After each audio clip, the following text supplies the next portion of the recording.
We are recording. All right, so let's go do the, let me share my screen. Oh, come on. Share screen. Oh, I guess what I should ask is, does anybody have any questions going into this week or from this week?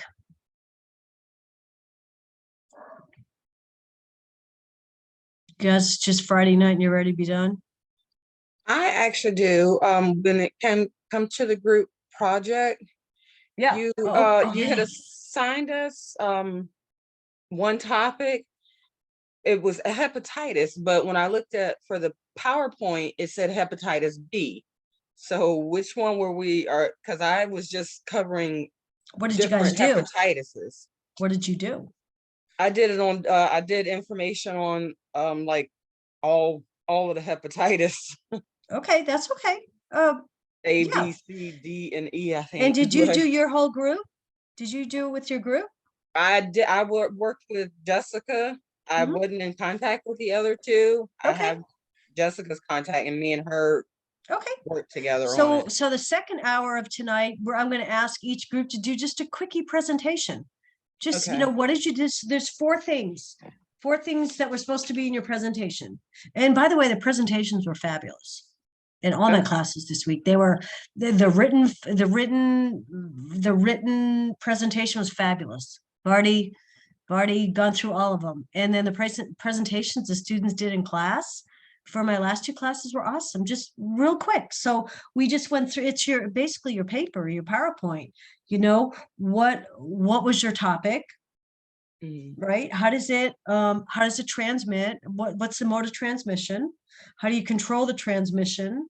How is it surveilled? And what are common treatments? Those are all things that were in your papers anyway. So I just want you guys to talk about it. That's all. So when we're doing the PowerPoint, should I still cover all of the hepatitis or just do the hepatitis B? No, cover what you did your paper on. That's all. Okay. So I'm going to ask you, hey, Peyton, what did you do? And tell us what you learned about it. And then Jessica, what was your part and what did you do? That's it. Okay. Don't stress about it. It's easy peasy. I just wanted to hear you guys present. It was really kind of a nice group exercise and it gave everybody the opportunity to talk and participate. So I know that's not always comfortable, but it'll be okay. You'll be fine. And don't anybody bail. I had a bunch of students bail the other day, turn their cameras off, and then they had to leave their teammates to do their part of their presentation. So don't stress about it. It's just kind of a little fun group activity. Okay. And I promise I'll have you out by hopefully 9:30. Okay. Fair? Okay. Let's do these pre-tests. All right, let's start with chapter 30. See, if you guys haven't prepared, then, okay, chapter 30 only has two questions we have to worry about. This was the, in your reading, these were the two questions that had to do with cirrhosis. Do you remember that? I forget what the page, no, I should have it, hang on. 720 page numbers. So for example, in chapter 30, let's see, where's 30? It was pages 726 to 730. Okay. And it was all about cirrhosis. So in our pretest, oh, I didn't share my screen, did I? Sorry. Hang on. Okay.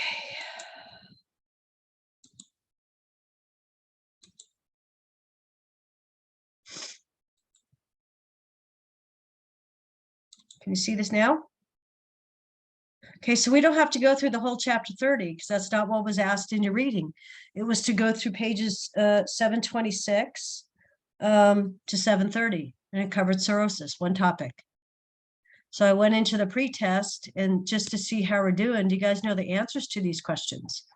Let's do number 6. Can you guys read number 6 and tell me what the answer is, please?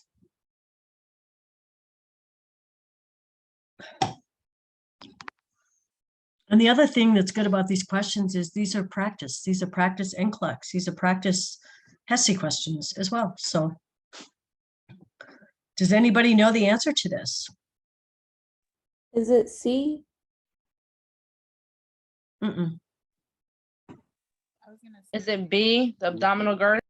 Yeah, it's B. Have you guys studied cirrhosis and med-surg?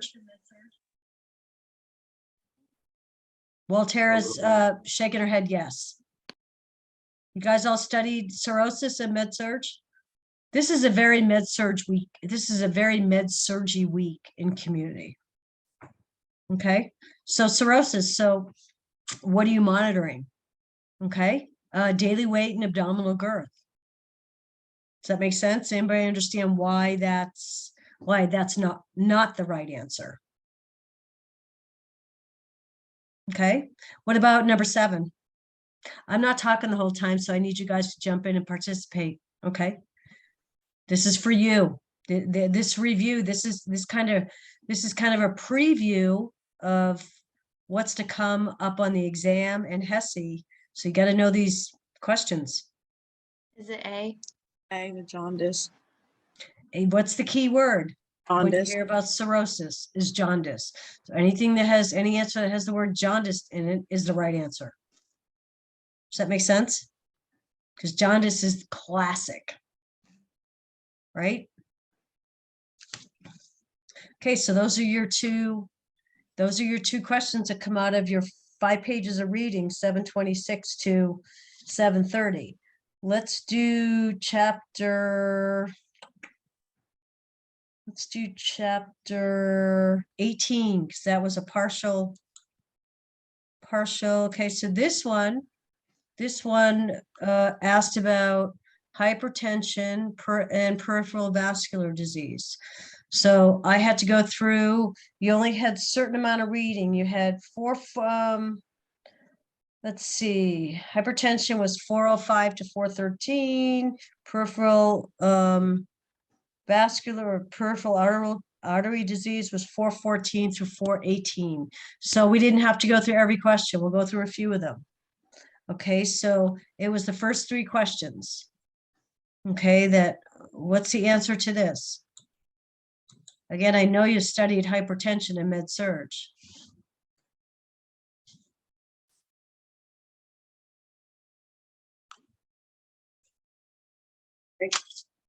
Headache?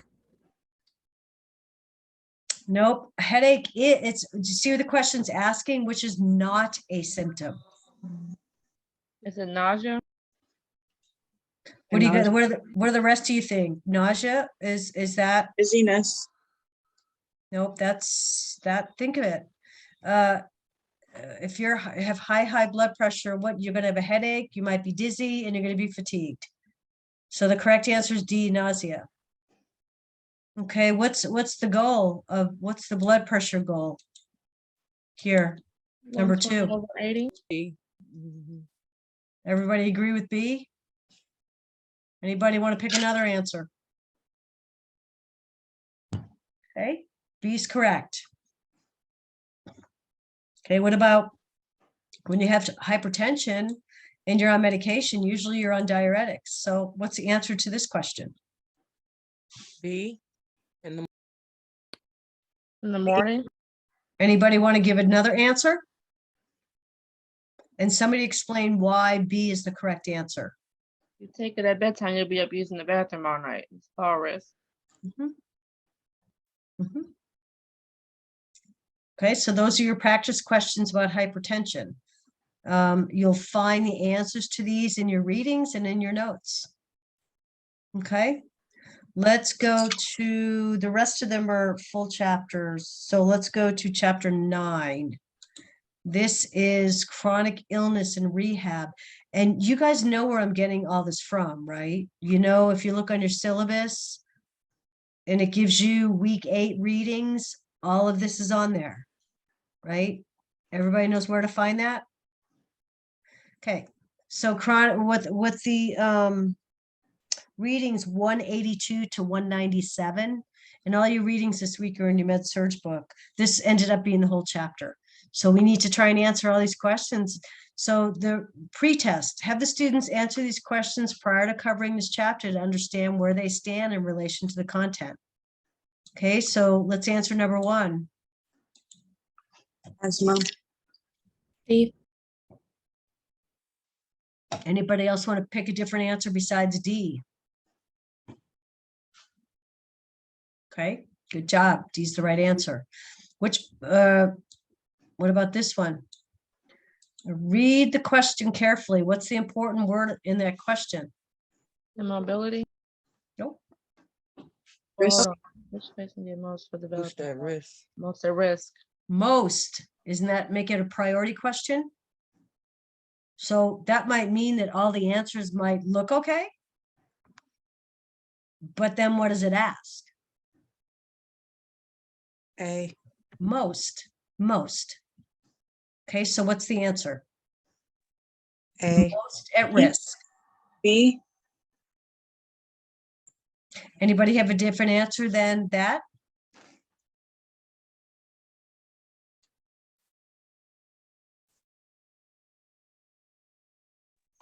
I'm going with A. I'm going with A too.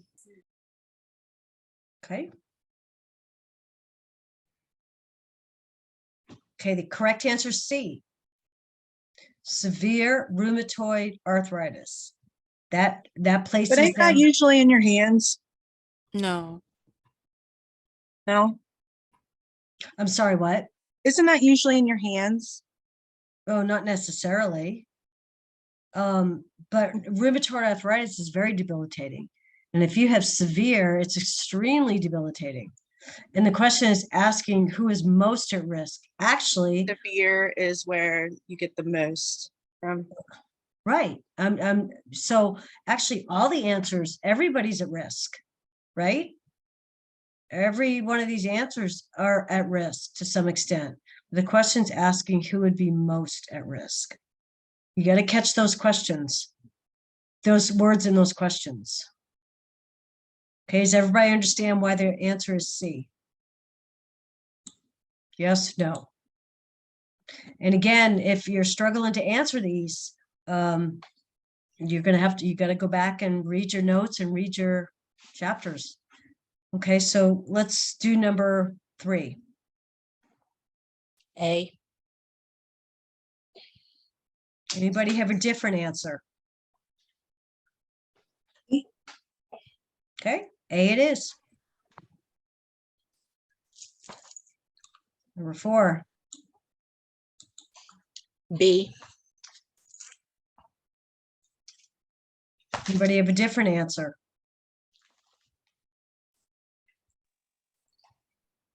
Okay, B is correct.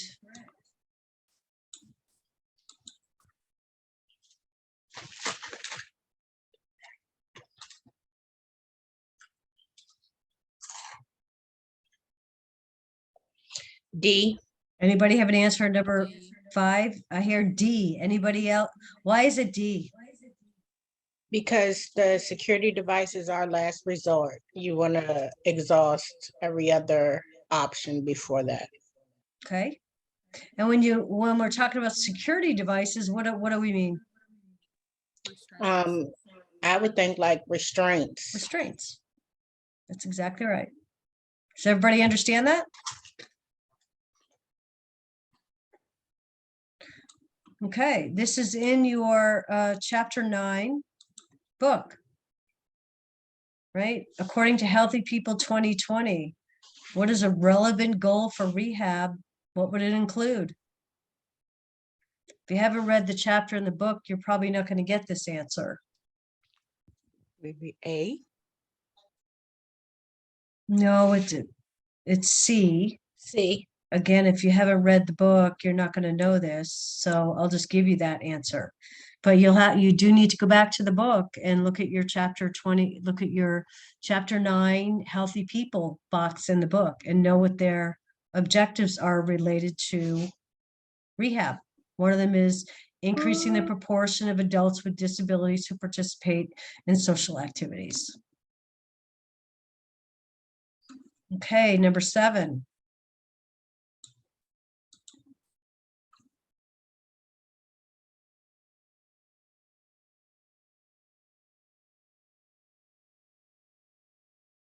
Is it C? There's one answer below on the next page. Oh, I didn't see that one. Yeah. D. Yep. D. Why is it D? If they use it wrong, it's ineffective. The inhalers are commonly used for respiratory issues. Mhm. A lot of people don't know how to properly use inhalers and stuff like that. Exactly. Exactly. So if they're using them correctly, they are the third link of respiratory rehab. But if they're using them incorrectly, that's not good. Okay, it's not going to work. Okay. You guys should know this. This is a select all that apply question. What applies here? Well, let's go through them. In collaboration with the RN, initiation and participation in updating the team plan of care. Is Yeah. that A? Is that correct? Yeah. Okay. Okay, what about this one? Assisting with patient and family education by supporting the outlined teaching plan and reinforcing teaching. Do we do that? Yeah. Do we, everybody agreeing? Actively participating in and facilitating learning experiences. You do that? Yeah. Yes or no? Yes. Okay. What about D? Being the person in charge of a rehab team in determining the plan of care for the patient. No, Is that part of your scope of care? I don't think so. No. It's not. We don't need to worry about minimum data screen. Let's go to number 10. Okay, I know you can see the answer here, but let's make sure we understand it's why it's number C. Tell me why the answer is C.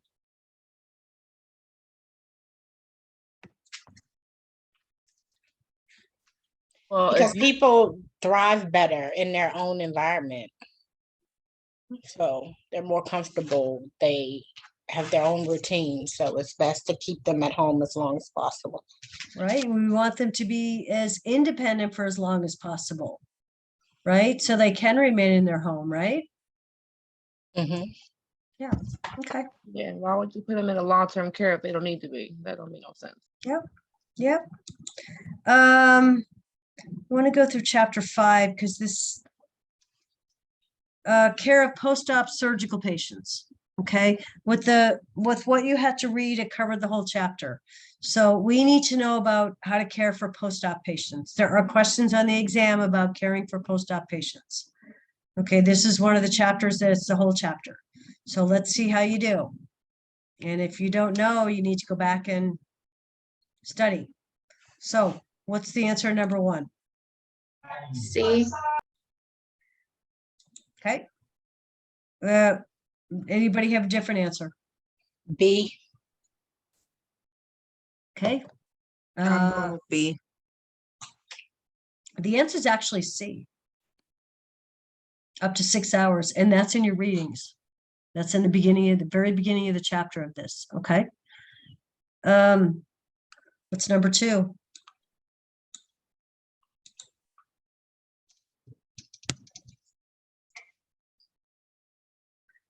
Does anybody know about post-op care? Is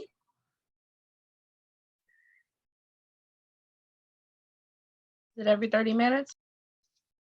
It's every 15. Like we went 15 over this and it was 15 minutes. 15. When did you go over it in med-surg? Yeah, I feel like Yeah. we did. We kind Yeah. of went over this. Yeah, like I said, this is a very med-surg week for community. I feel like I'm teaching med-surg this week. It's all about certain chronic conditions, rehab. So then chapter 5 is all about post-op. Okay, so number 3. What's number 3?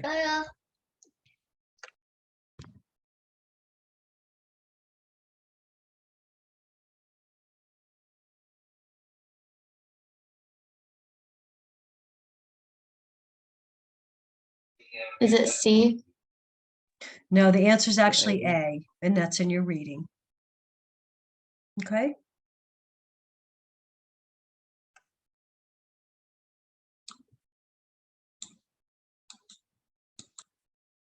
Okay, have a look at number 4.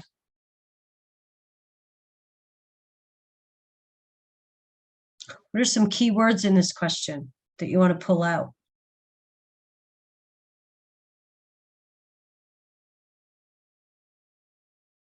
Some of the students that have read this have said that spring-loaded.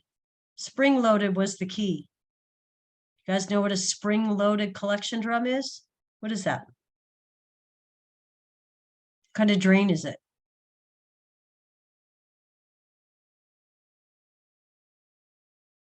Okay, that would be a hemovac. Okay, did you review this, any of this in MedSurg? Yes. Drains and stuff? So do you guys know that? I mean, do you guys know this, or are you just being quiet? And that's important for me to know. Do you guys, I'm just going to kind of stop and look at everybody here. What, do you guys know this information, or do you need to go back and do your readings? I'm not hearing I'm hearing some answers popped out, but honestly, turn on your mics and talk to me. Do you know this? I'm answering the question. I'm just extremely tired. I have 3 classes today. What? I said I'm here answering the questions, but I am. Oh yeah, I know. Tired. I have no, 3 and- classes today, and I Yeah. have to work. So Okay. So what I'm asking is, are you familiar with this information that we're going through now? Or is it something you have to go back and review in your readings? I mean, it's coming back to me now that we talk about it. Is it? Okay, good. Good. Okay, great. Okay, number 5.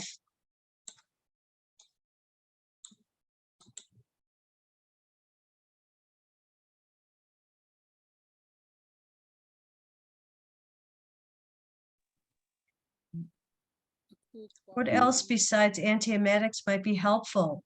The cool cloth. Yes. Thank you, Anthony. Everybody understand why?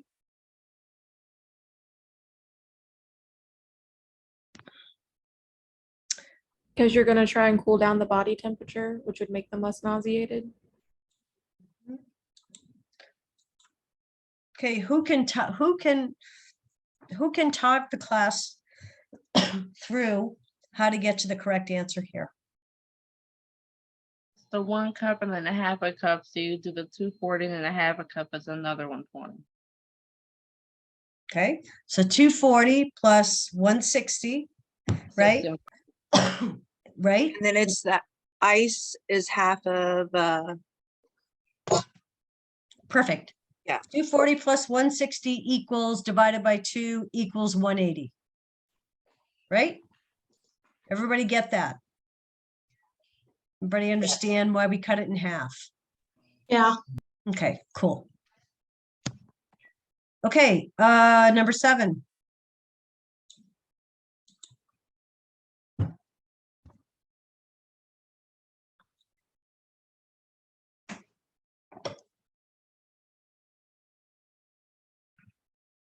And this is in generic terms, just a routine wound. What are we telling the patients? 4.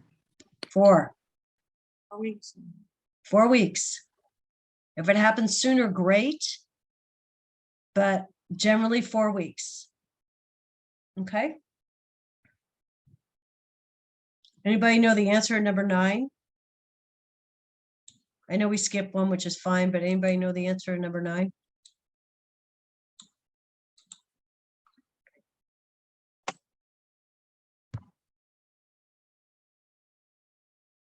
ABD. C. It's C. C, breathe into a plastic bag deeply 10 times. And then the last one is 10. What do we think that is? Subjective. What's the key word in the question? Subjective. Right. So Nausea. what's this? Exactly. The answer is B. That's a subjective complaint, right? Okay. Okay, so those are our our little pre-tests.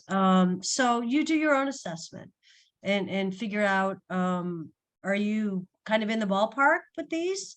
Where I would start right here, and we'll go over this, is your notes. Okay, so you guys have been highlighting, because I've been doing this with other classes all week. Can you guys, no, hang on. Did I stop sharing my screen? Yeah. So if you've got your week 8 notes, pull them up and we'll go through them, because this is what we just kind of covered in our pretest. Okay, so you can do the readings on your own. Okay, but here are some of the things we covered. I'll come back to home health, case management, and community resources. So here's your med-surg text. Okay, so this was your pre-op. We just went through this. This was your, excuse me, post-op care. This is all in your med-surg textbook. Okay, 83 through 99. Okay, and so this is a summary of that reading. Okay, in post-op care, we're always, the primary concern is ABCs, right? Safety and pain. Okay, what are some potential complications? What kind of assessments do we do in post-op care? Right, well, could have potential problems with pneumonia, emboli, respiratory depression, right, from the pain medication or the anesthesia, DVT, sepsis, UTIs, wound issues, nausea, right? What kind of assessment do we do with pre-ops, post-ops? We assess respiratory rate. Hopefully this is a review for med-surg, right? O2 sats, lung sounds, mental status. Urinary output. Pardon me? Urinary output. Yep. Bowel, Yeah, Reflex. yeah. and you may assess the wound. Yep. Drainage. What about the psychological status of the client? Is that important? Post-op? Yes. Yeah. What are some complications of anesthesia? Fatigue. Nausea. Constipation. Constipation? Mhm. How do we prevent complications? What are some, so if you look here, we're going through the nursing process here. Okay, how do we prevent complications? How do we care for wounds? Aseptic technique. Yep, Personal. yep. What about the positioning of the patient? What do we need to do? We have to keep moving them around, turning them. Everybody know what an incentive spirometer is? Why do we use that post-op? To prevent pneumonia. Mhm, Atelectasis, yeah. mhm, mhm. Hydration, extremely important post-op, right?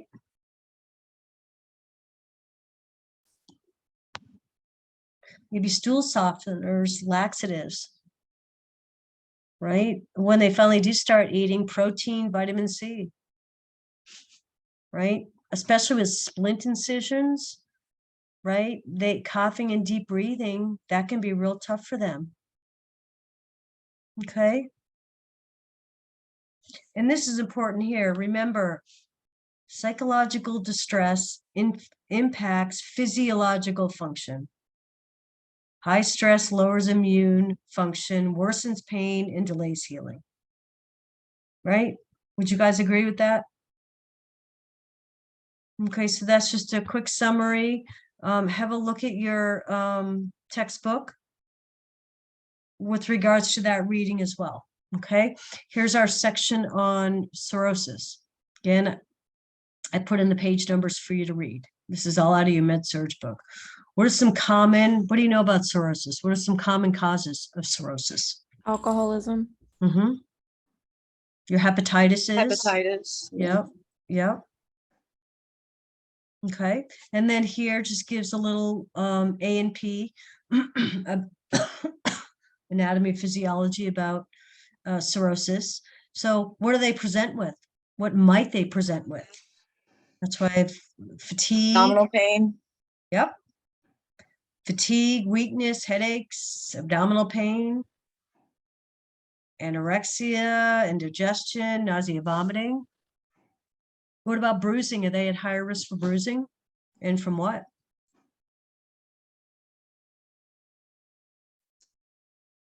Okay, that's due to a vitamin K deficiency. And clotting factors as well. Okay, pruritus is very common. Why is that? Due to the buildup of toxins. Jaundice. What's jaundice? Yellowing of skin. Mhm. Okay, dark urine. Is anybody taking care of a patient with cirrhosis? Yes, I no? have. Yeah. It's pretty hard, isn't it?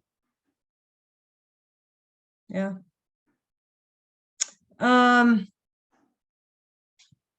What are some interventions for cirrhosis?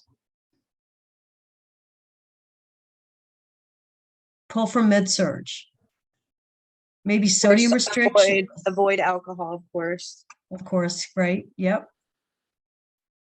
Follow precautions, right? Maybe limit like Tylenol. Mhm. Sodium fluid restrictions. Here's all your interventions right here. I've highlighted some of them. Diuretics. Try and get rid of some of that fluid, the ascites. Right? This is one of our pretest questions. What do we have to do daily? Weights and measuring abdominal girth. Right? We're measuring their level of consciousness. We want to ensure if they're at home, they're safe at home. Do they have supervision if they need it? Avoid alcohol, like Cassie said, and monitor for GI bleeding. Right? And then here's a section on COPD. Okay, what is COPD? This is a chronic diseases. What's COPD? It's caused by smoking. One of the causes is smoking, right? Chronic obstruction pulmonary disease or something like that.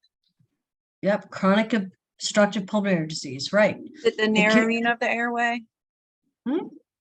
It could be due to smoking. It could be due to chemical exposure, secondhand smoke, right? One of the things you develop from COPD is emphysema. Did you study this in med-surg, COPD? Yeah. Okay, all right. So emphysema, just to reiterate, present with a barrel chest. Okay, non-productive or productive cough, weight loss. And they also have chronic bronchitis, dyspnea. Chronic cough, productive with frequent respiratory infections due to thick mucus. Okay.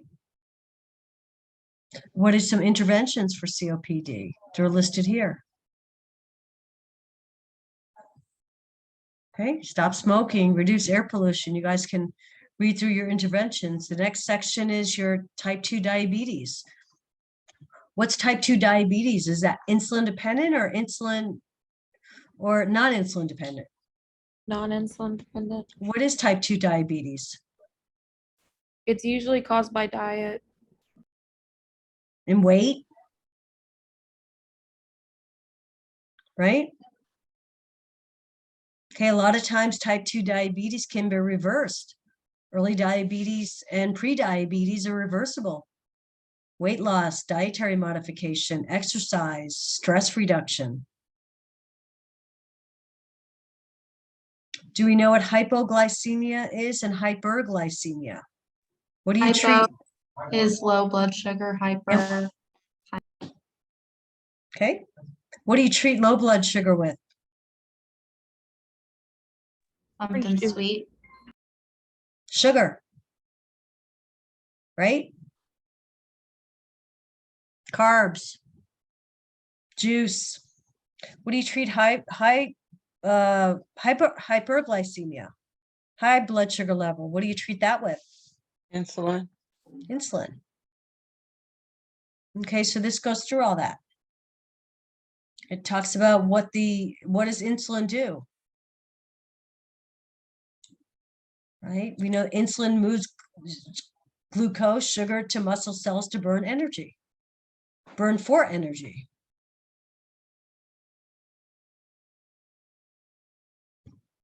Now here's some different kind. Metformin is a very, very popular, one of the most common treatments of type 2 diabetes. Okay, you're not at the insulin stage yet. Okay.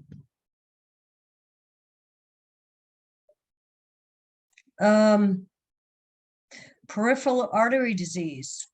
I don't know what you know about that from Med-Surg, but that's on page 416 to 420, and we went through that with some of our pre-test questions.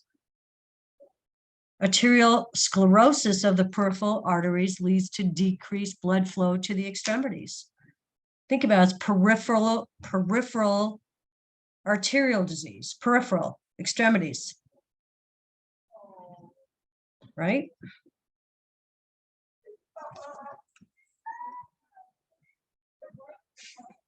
Can you hear all that background?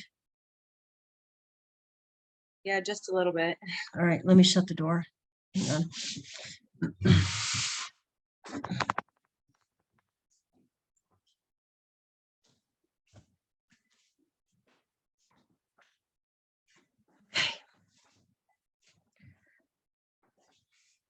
Okay, the next one is chronic venous insufficiency. Again, a very heavy med-surg week. Okay, what is that? Valves in the veins don't close normally, preventing venous blood return out of the extremities back to the heart.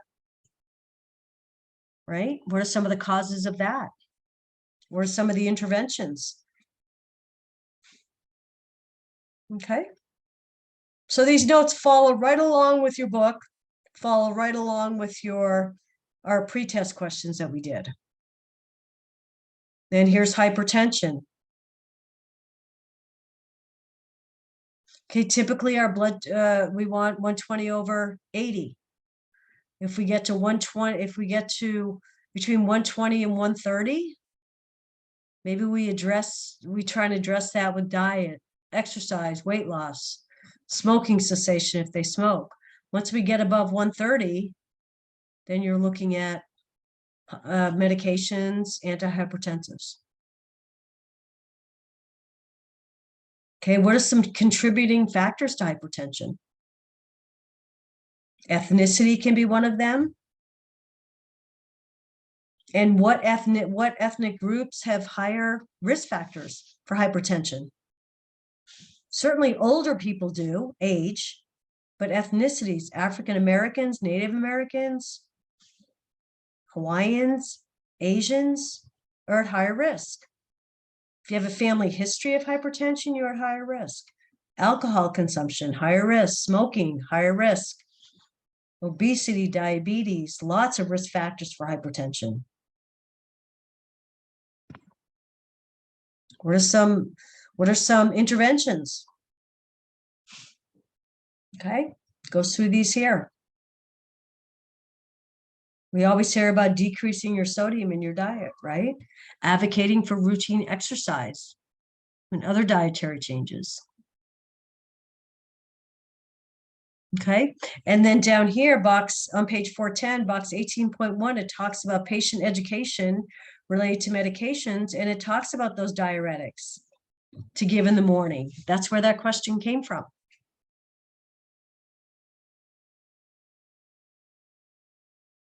Okay. So these notes, these week 8 notes are a summary of the pre-test questions we just did, as well as your readings. So we tried to summarize your readings for you with your notes, but if there's parts that you don't understand and you didn't do so well in the pre-test questions, I would highly suggest you go back and read that part of the book. Does that make sense? What questions do you guys have?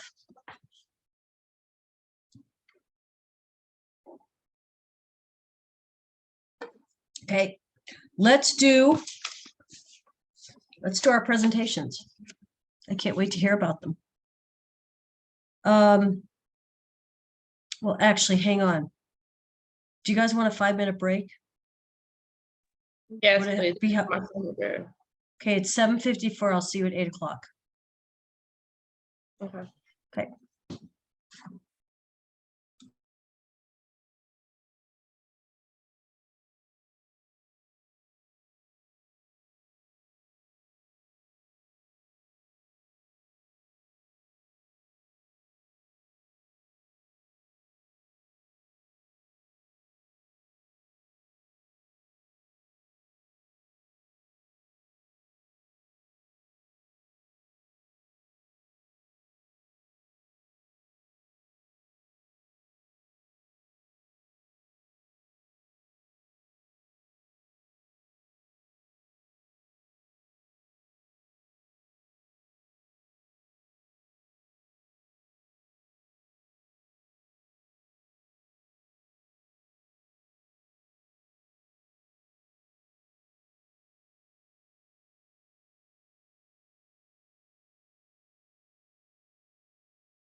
Okay.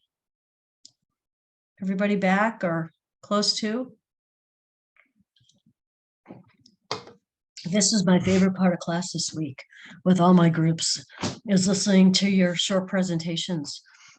You guys did an excellent job on your group projects. And I'll say this at the beginning rather than the end. Why do we think it's important to do group projects? I know a lot of people aren't comfortable with them. Some of you may be from different campuses, so coordinating, getting it done. How did it work for you?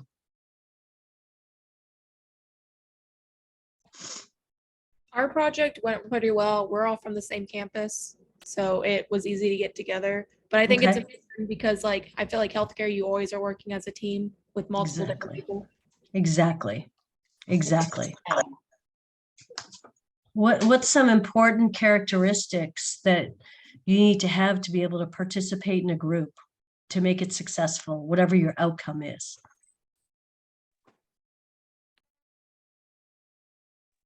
Being flexible and like open-minded. Yep. Right? Being able to give honest feedback if somebody submits their, Communication.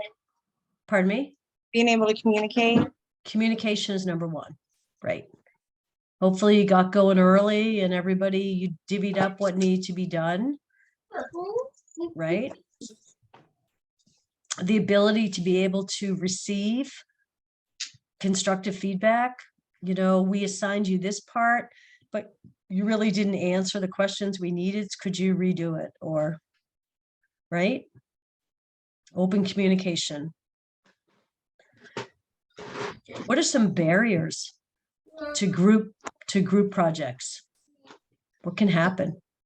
Different like learning styles, I feel like would make it complicated. Yep. Oops. Who do we need to? Who needs to mute? What are some other barriers?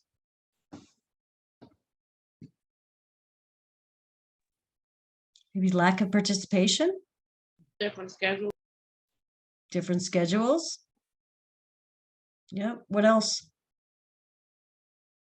As nurses, we're always working in groups, are we not? Always. And it may just be two people. You may be working with the doctor with something, maybe working with physical therapy for something, maybe working with the discharge planner, the case manager. We're always working in teams, are we not? And so some of the expectations are, you know, that you're knowledgeable about the subject, you are punctual, getting your part in on time, whatever the group agreed to. Right? So, you know, there's a reason we assign you this group project. It's to give you some experience, and I'm sure for those of you that work, are you expected to participate in groups or teams at work?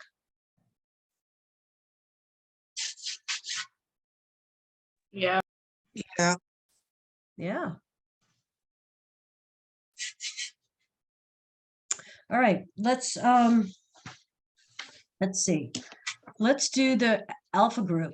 Taiwana, you're here. Jessica's here. Is Jessica Morgan here? There's Jessica. Whitney, I know, is here, and Cassie's here. So tell the group, tell us all about your project. So our project actually was split because there was a communication error. I don't get messages on Canvas, so we missed that part. So Okay. Cassie ended up having to do a hepatitis project on our own. So who did the first hepatitis project in this group? They did one, and we pretty much did the exact same project. Yeah, but I did a mixture of hepatitis and then all of them just with certain questions it was asking. Okay, You know, I so could give Cassie, who did you work with? Whitney. Okay, so you two. Let's start with you two. Okay, I I'll put my start paper off Whitney, all right? I'll pull the paper up. Go ahead. So what'd you do? We did what'd you do? hepatitis, Okay. and hepatitis, it's an inflammation of the liver. Mhm. And it was founded 5,000 years ago in China. But since the start, it wasn't always called hepatitis. Basically, they just, it was called jaundice, so there was nothing written in stone as far as it being hepatitis, but jaundice was considered that now. And there are 5 types of hepatitis: A, B, C, and D. And B, let's see. I think they're B and C are curable. Or wait, hold on. Sorry, I got all my papers mixed up. No, here. that's okay. Um, I did not know that hepatitis originally in its yeah, inception. see, well, it like threw me off as far as like finding Yeah. the research for that, because it says like back in 3000 BC, I think it is, it was Mhm. founded by 3000 BC.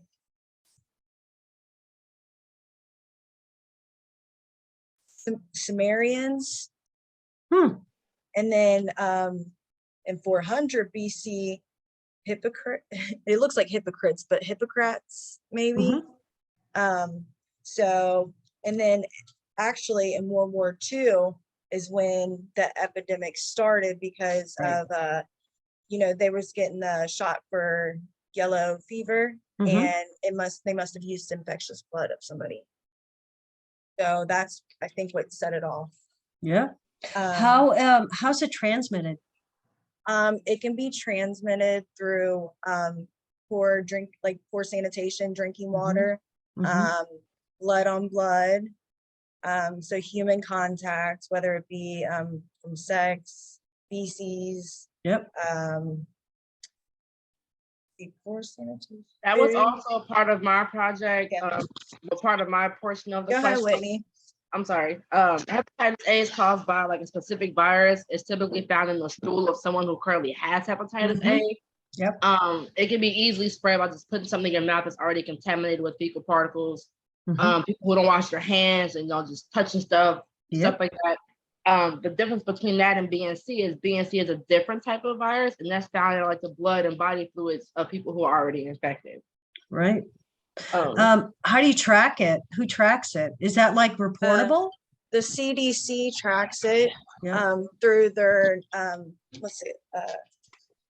Your health The department. national, like a national like database or whatever. So basically all the hospitals and doctors' offices and stuff, like if you end up having hepatitis, it goes into into the computer and it scans. And as far as like it'll they even do like they track down people, as far as I don't know if they physically track down people, but they'll make phone calls like you came in contact with such and such, and you need It's to come in to get reportable. tested. That's what it means. It's reportable. Hepatitis is a reportable disease or reportable condition. It has to be reported to your local health department, whether it's from the schools, a parent, a doctor's office, a hospital. It has to be reported, right? Because that's how you track it, right? Treatments? Any treatments? So the treatment for that is, let me look it up. You can't control the transmission for that, but there is a vaccine for BNC. Okay. Yeah, there's antivirals like riboformin. They all got the VIR at the end. Yep. They used to treat it with Antivirals. Inferion or whatever, which I think they still do treat it with that, but it's in pill form now. You don't have to take or a shot. A&D, yeah. And C, that's for C. And then another one was, they all got the VIR at the end. I don't know. And then they say you should also get vaccinated for that if you're traveling to like a high population area of hepatitis, like different countries and things like that. And then also be wary of like their bottled water. If they don't have bottled water there, you need to boil it for like at least a full minute to help eliminate hepatitis. Yeah. But that's usually in, poorer countries. Sure. But that's highly contagious. And then hepatitis longer than 6 months is considered chronic, which You can be cured from hepatitis, but I think it's A is the one you can't be cured from. I have it written down. There's a vaccine for A and B. Yep. No, she's right. A can't be cured is what Yeah, I A can't be cured. I think it's A that can't be It just cured. prolongs the symptoms. You're still going to have it, but it just kind of helps put like in remission, but there's no actual cure for it. You can get a I vaccine. mean, it's for still it. detected in your blood, but I mean, as far as like spreading it to somebody else, they won't be able to get it. And Taiwan jump in, and Jessica jump in. Keep going. I mean, they got pretty much the same thing we did. The only thing that kind of intrigued me that I actually didn't know about was the hepatitis E. I had no clue there was a hepatitis E. And it clears up on its own. It says it's mainly transmitted through drinking water contaminated with fecal matter. That's same thing. And there's no, there's the treatment for it is just like rehydration, supportive care. It's one of those things that you kind of just gotta let it pass. Yeah, it's pretty it gross. goes on its own. Yeah, it's pretty nasty. It's gotta do what it do. So. Yeah, but just to think, drinking water with fecal matter. And then it's like you'll look at water even if you're like traveling, and you'll look at it and think it's clean, but you have like no idea what it, and then boom, you get hepatitis. And think about the underdeveloped countries, how at risk those populations are for a spread. Jessica, you want to add anything? Right. No, I was about to say what you said about, the countries that have hepatitis and it can spread easily. Countries like that. Daily life. Yeah. Really good, really nice job, you guys. Any of the group, anybody have any questions? And what else? The daily life of a person with it. Some people don't have any symptoms at all. And then some have the yellowing of the skin, anything that involved with cirrhosis, because it can lead to cirrhosis. But I mean, it really doesn't affect your daily living. I mean, fatigue, that might affect it. But as far as there's not anything you can't do in particular, just a person who has it, you want to be more cautious. Right. Well, but if you're symptomatic, I mean, with the fatigue and the jaundice, I mean, it can impact your daily life. Yeah. If but you not have, to the right. I wanted to add in too, just because it's on my mind a lot, and I deal with a lot of patients who have this problem. Would you say, Whitney? I wanted to add this in there too, just because I see this a lot at work, like more often than I should with hepatitis. Especially like we're nurses, we're women, men, we all like to get tattoos and do all that cool stuff. That's cool. Oh yeah. You can definitely get hepatitis from getting a tattoo if they don't open a sterile package in front of you. I have seen it happen thousands and thousands of times. Really? You can get it from sharing razors too. Sharing razors, even shaving your legs and passing to your homegirl. You can most definitely get hepatitis that way. You can get it from and then it's crazy because where I live, there are people who can't afford those sterile equipment, so they'll just autoclave it and repackage it and seal the package. So you really don't know what you're dealing with. So it's you can't just trust everything that you're going with. Yeah. Piercing guns, any kind of typical needle. Anything that would have blood on it, basically. Yeah. And think of all the people in places that don't have appropriate ways to dispose of blood. I feel like hepatitis is what set the bar for the contaminated, for the needles and, as far as keeping everything sterile so nobody would get it. Right. Good job, you guys. Did you learn a lot? Absolutely. Yeah. That's awesome. Anybody have any questions for the group? Excellent job. Excellent. Okay, our Bravo group is Anthony, Rochelle. Is Rochelle here? I know Anthony's here. I don't see Rochelle. Candace, Candy's here, right? I know I suck. There she is. Candy's up at the top. Yes, she's at the Okay. top. Yep, I see Candy. So, Anthony and Candy, tell us about HIV. So we did. So we, go oh, ahead. go ahead. We did Oh. HIV and AIDS. Mhm. So it's the human immunodeficiency virus. Mhm. It weakens your body's immune system by damaging like the T cells in your body to help you kind of fight off those infections. It first kind of appeared around the 1900s in West Africa. They think it originated from a chimpanzee when humans were hunting them. And so when their blood was affected, they think it transferred to the humans when they ate the meats. Then it came around to the States around the 1980s. And then around 1981 is when AIDS kind of came about. It was mostly seen in high-risk behavior between homosexual men. It was transmitted mostly through like bodily fluids or infected blood, clean needles with drug use.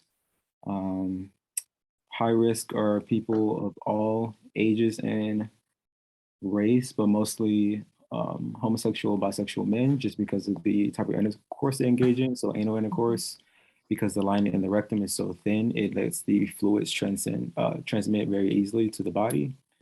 So that helped with the virus kind of spreading through and getting to their system and organs quickly, and also leading to those opportunistic infections while they were in the hospitals. Well, yeah. So there's pain and there's swelling. So I'm just saying how it affects the body. You may see a dry cough, your fatigue, your fever, loss of appetite, night sweats, how it tests the gastrointestinal system, which is this persistent diarrhea, vomiting, watery diarrhea.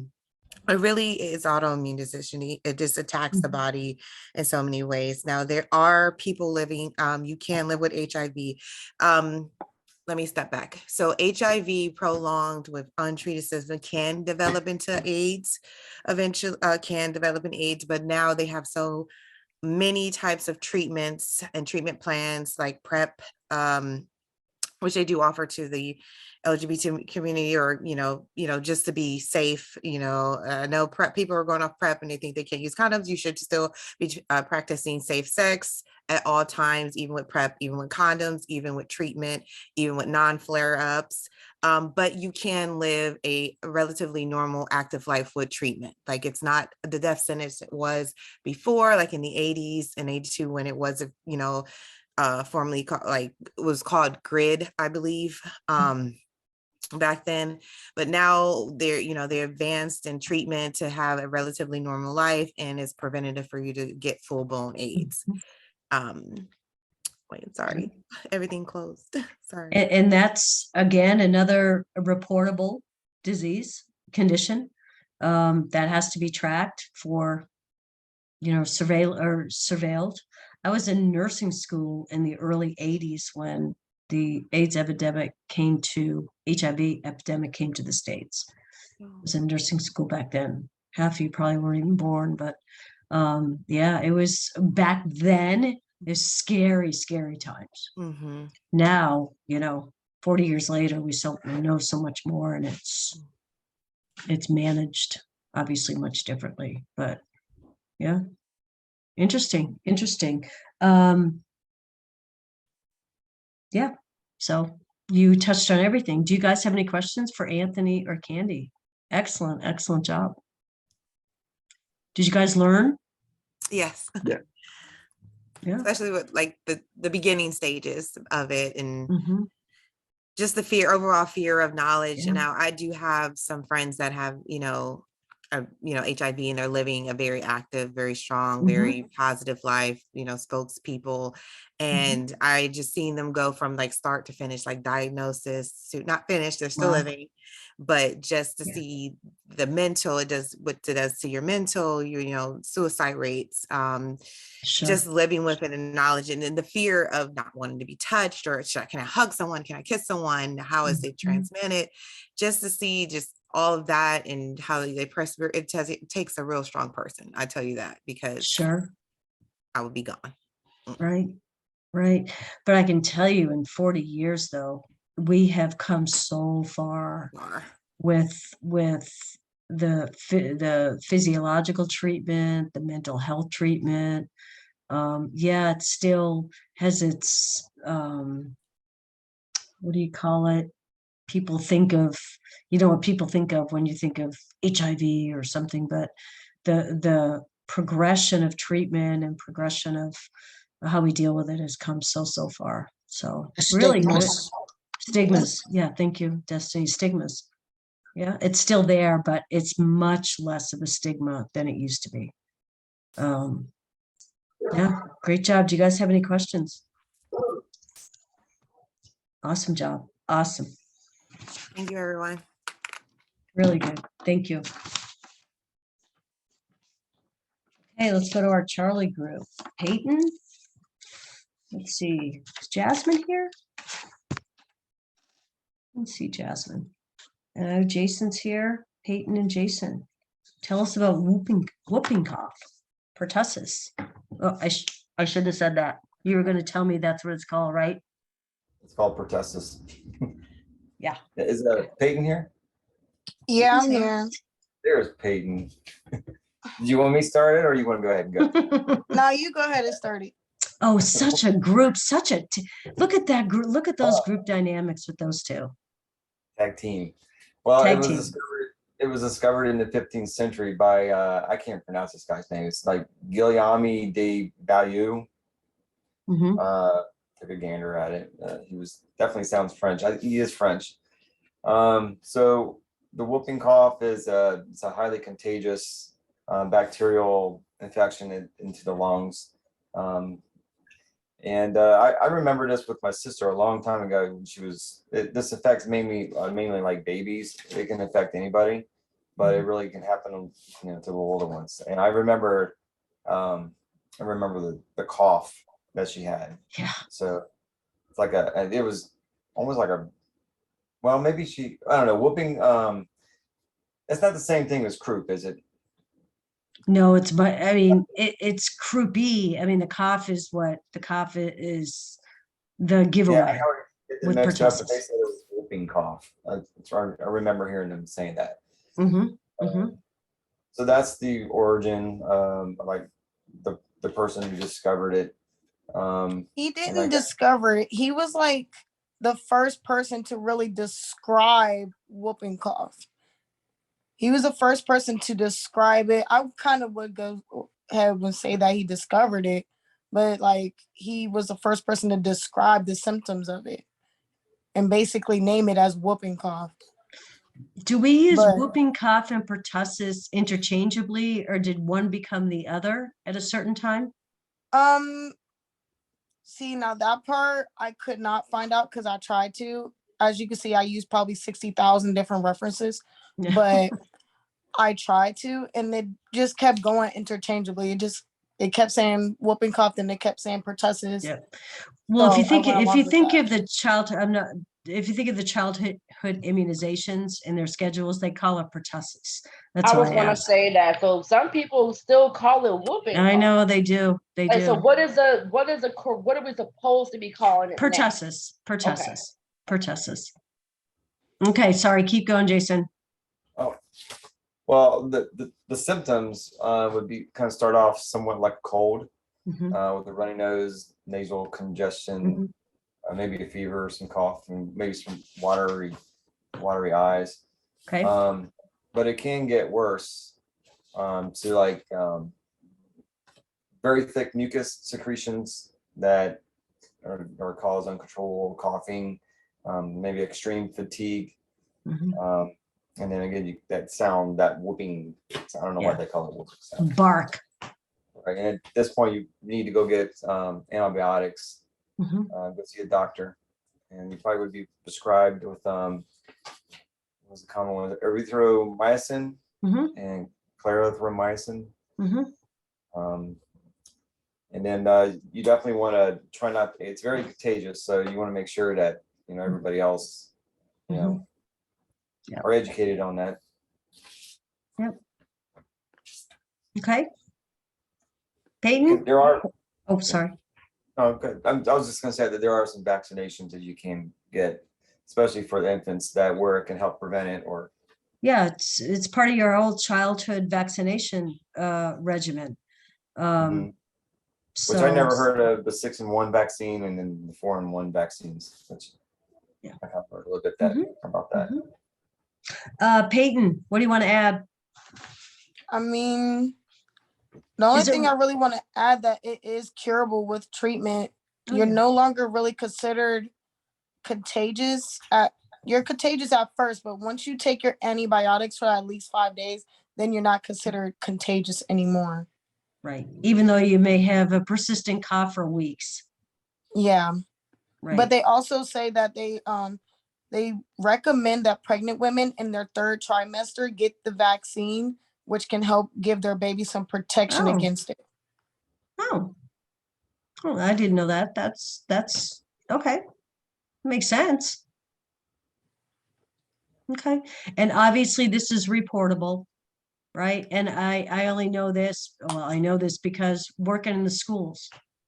I mean, well, what do you do when you have 10% of the kids who aren't immunized in your schools for whatever reason? Religious exemption, personal exemption, medical exemption, and you have an outbreak of pertussis, and you have a group of kids that aren't immunized. I dealt with that all the time. I mean, weekly at all my schools. And what we did was, because it's so contagious and kids, like Jason said, kids are so at risk, right? Real young kids, elementary school kids, so at risk. So we would have to call the parents and just say, listen, your kid's not vaccinated against pertussis. We do have an outbreak in the school. Best you keep your kid at home until this outbreak passes. I have a Because- question. Yeah.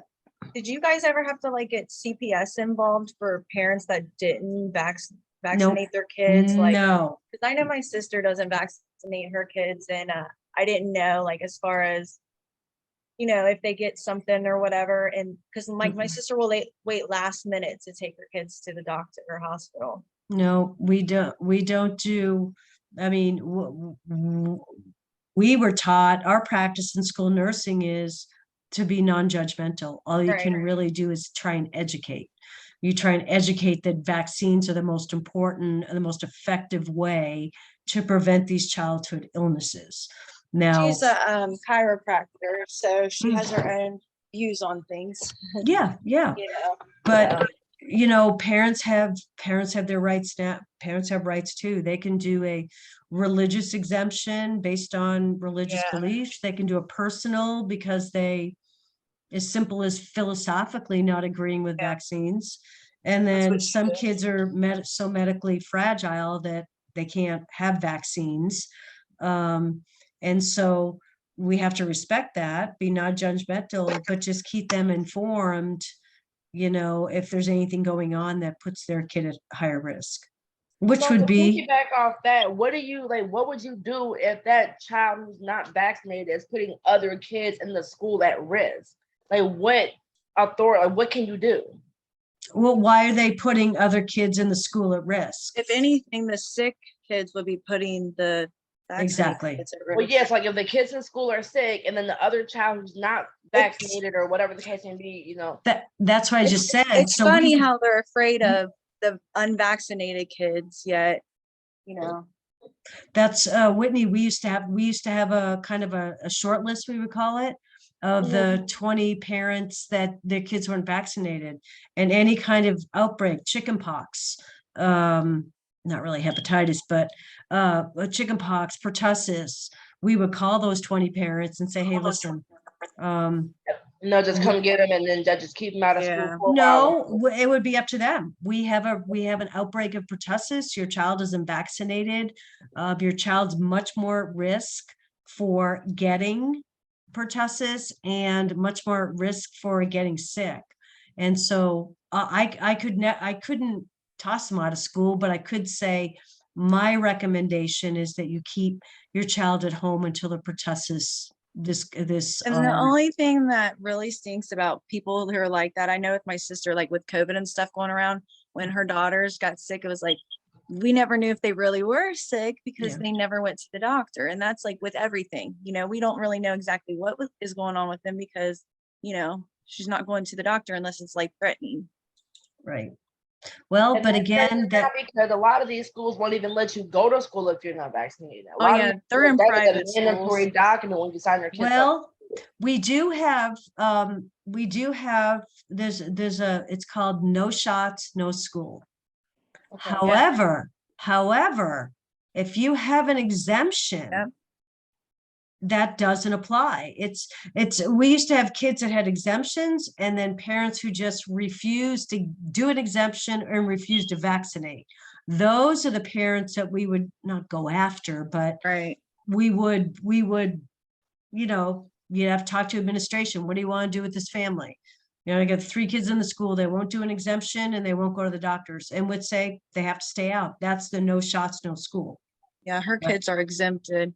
Yeah. So anyway, so that's pertussis. So that's a good discussion on vaccinations, but good job, guys. Jason and Peyton, anything you want to add? Actually, I have a question. Yeah. So when I was doing this project, I read up that, like, let's say you're in a family of 4 and your child has it, that the doctor will actually give antibiotics to anybody else in that household. Mhm.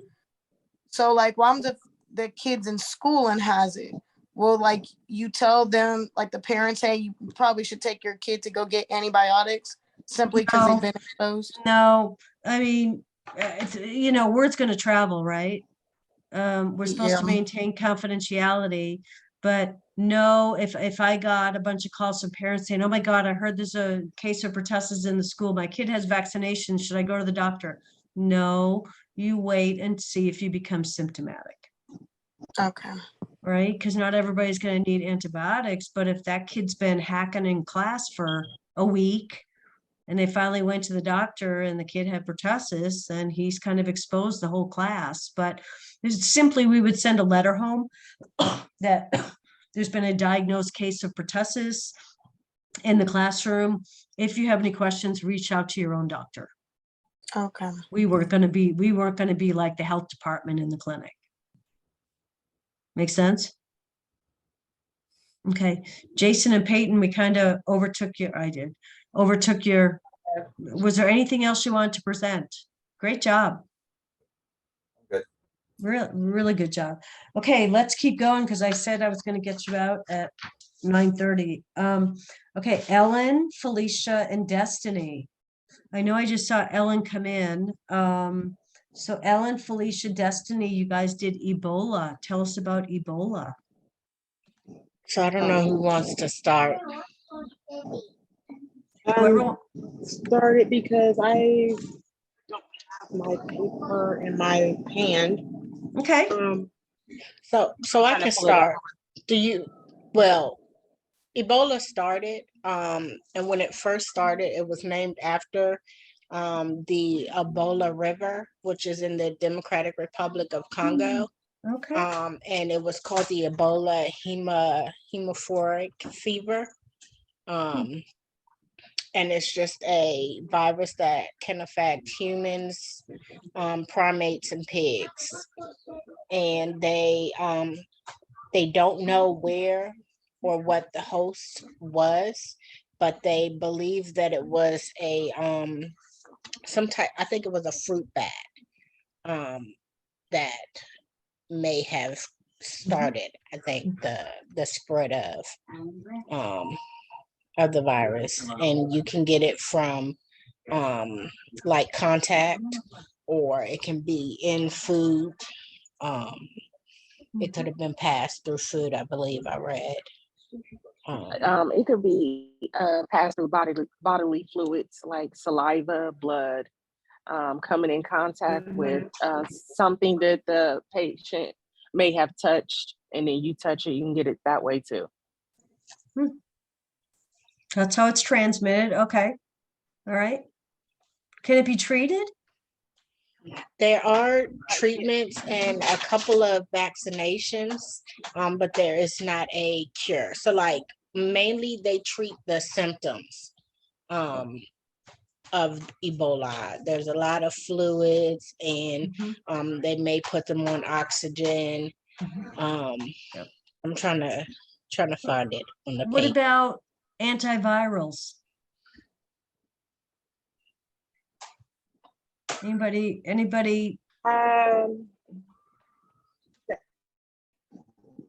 me see, because I had said something about antiviral, and I think if I'm correct, it was not something that you could take for Ebola.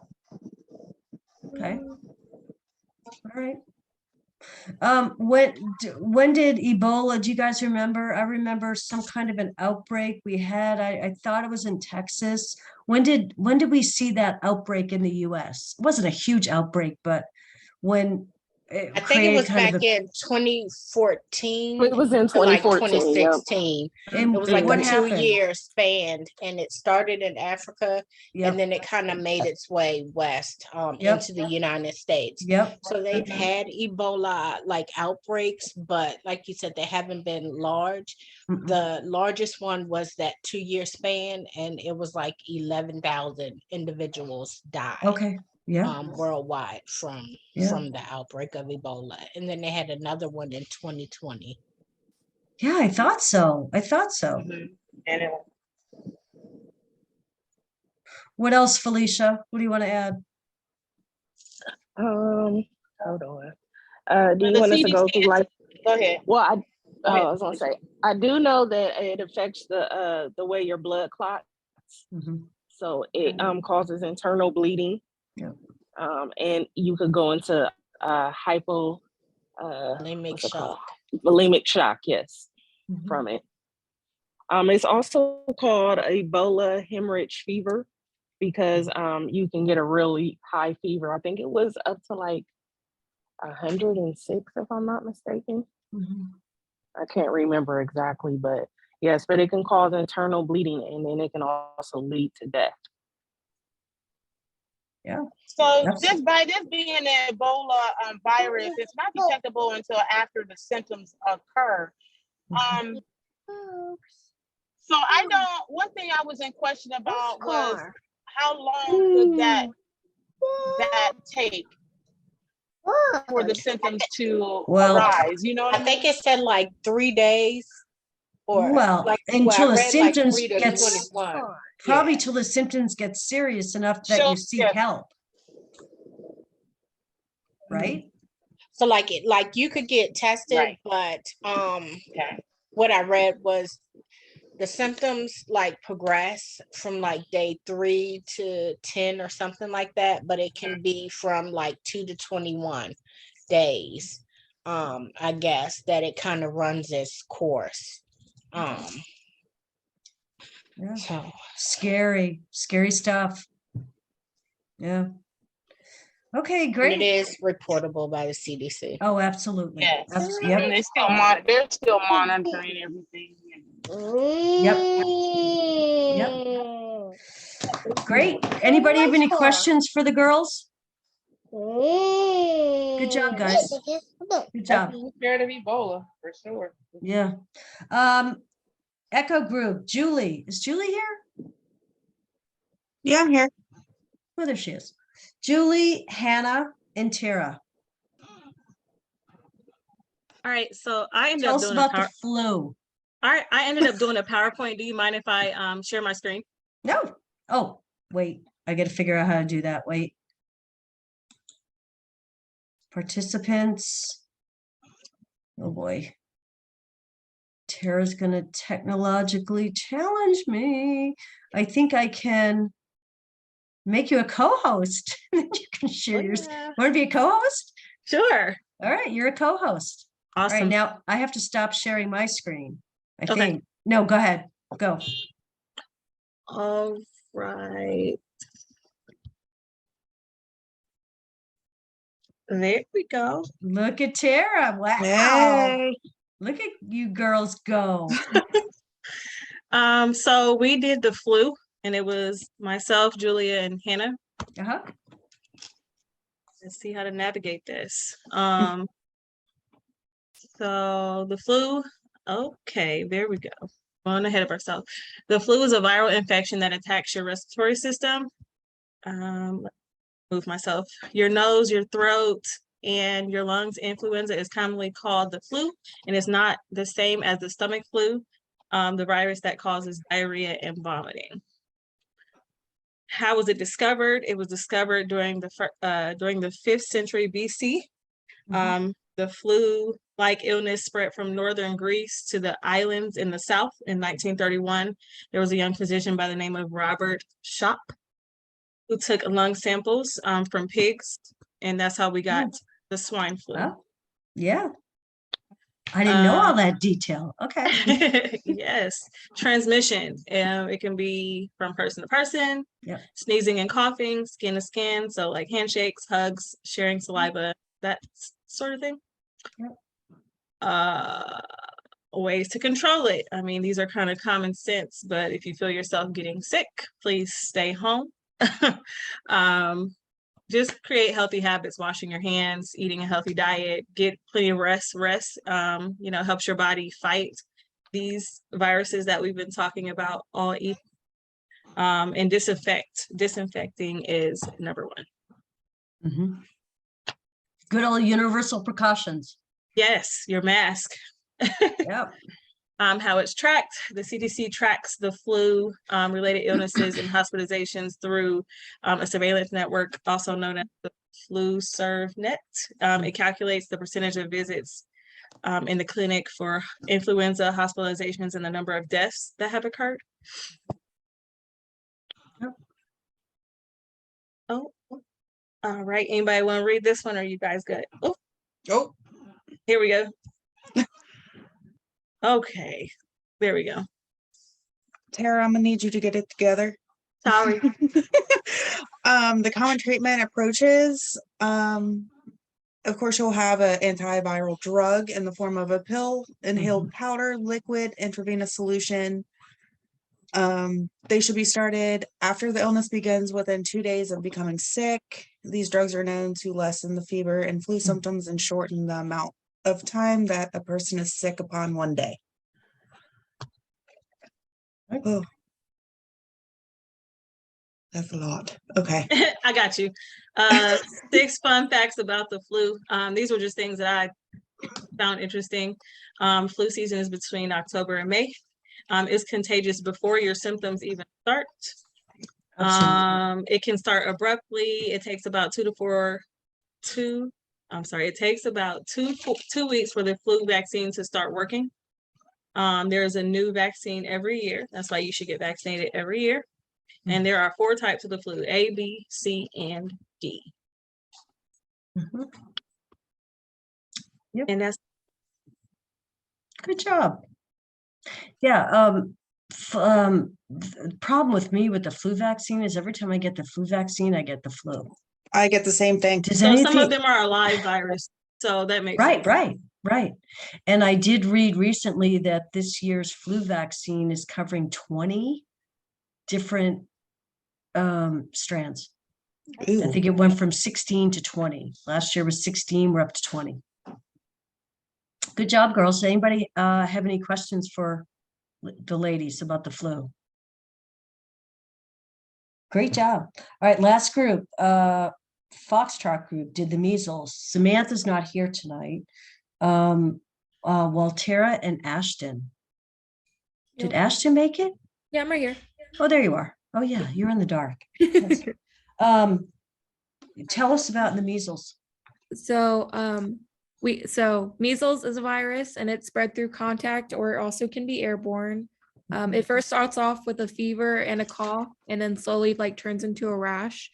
And the rash can start on your face, and then it usually goes downwards and then covers your entire body. The rash lasts about a week, 5 to 6 days usually. And you can still be spread it within 4 days of being exposed to it. You can spread it more. And then some complications of the virus can cause, if it's super severe, it can be blindness, diarrhea, dehydration, all that good stuff. And then since it's a since it's a virus, it kind of just has to run its course. So you usually just give medicine to help with the fever and getting through it. And then in 1757, Francis Home was the first person to say how it was caused. And he said that was an infectious agent in the blood of the patient.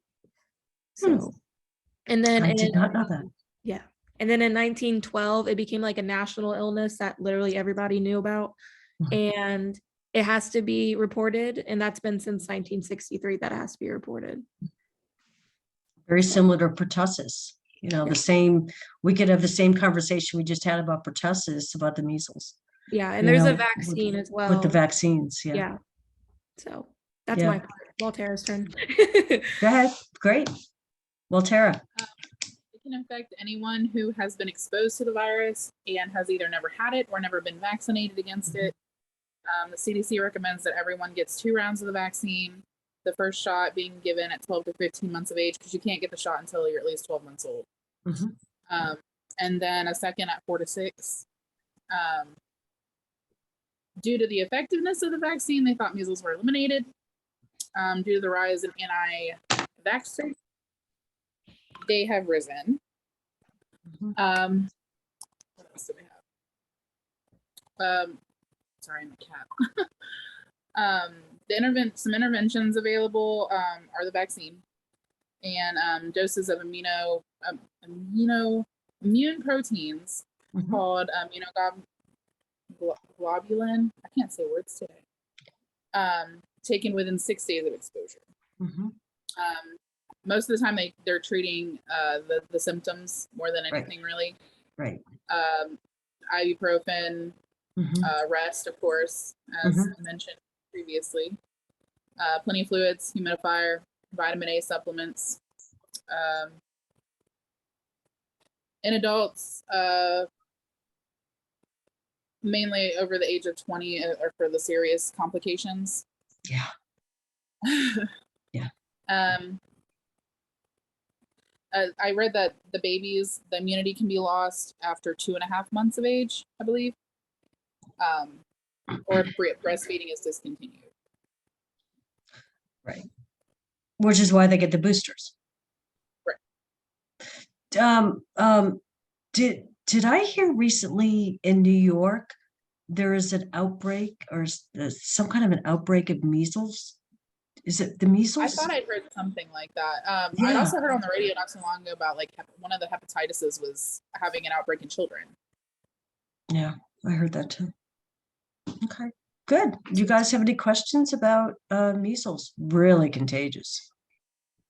Yeah, and the vaccine, it's combined with the mumps and rubella vaccine as well. And if you're not sure if you've had it or if you're immune to it or whatever, you can get a titer drawn. They can tell. Like I know I had the MMR vaccine because I had to. I went to a private school, but I had to get it to go to the 7th grade. Absolutely. So, yeah. But I had a titer drawn when I started attending Fortis, and they said that I wasn't immune to it. So really? Yeah. So that was fun. Yeah. Really good job. Does anybody have any questions? Did you guys learn a lot in the last hour? I did.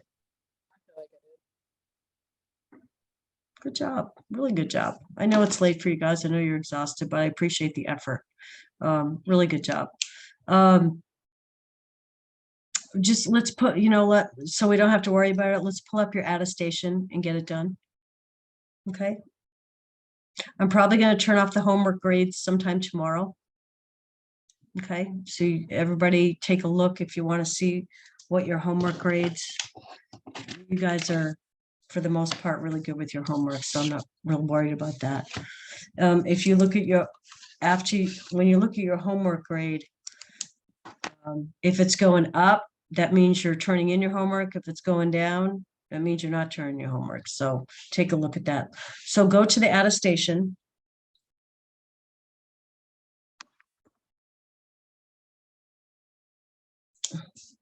And just today's date, the 2nd, and my name. And then just hit submit. I mean, you've got 10 minutes left. I'm all done. You've got 10 minutes left if you want to go in, so you don't have to think about it over the weekend. Go in and do your quiz if you haven't done it. Well, all this is fresh in your mind. The quiz should take 5 minutes. 10 minutes. You guys think about that. Okay, so make sure you hit submit. It's nice to see everybody tonight. I hope everybody has a nice long weekend. Does anybody have any questions?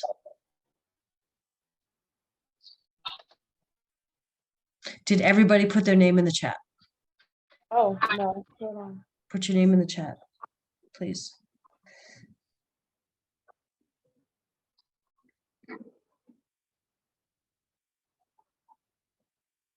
Okay, so I'm all done. I'm gonna get off. I'll stay on if anybody has any questions. But if you want to take a minute, go do your quiz now, and that way your attestation's done, your quiz is done, and you don't have to think about community this weekend. That's how I look at it. I have a question. Actually, it's unrelated to the quiz. We have a HESI here, right? Yeah, HESI schedules are out. Oh yeah, you have a HESI in this class. Yes, yes. Yeah, so I think because I won't be here that Thursday or Friday. So I think she added me to a cohort for well, I'll be here Thursday during the day, but I think she added me to the cohort during the day, like in the morning to take it. Like a day early. That's fine. As long as you're working out with your campus and you take it, yeah. Okay. That's fine. Just want to make That's sure. fine. Yep. All right, I'm done to get you guys going. If you want to take your quiz, is anybody, I'll stay on if anybody has any questions. Otherwise, we're good. Okay. Have a good weekend. Thanks for all your presentations.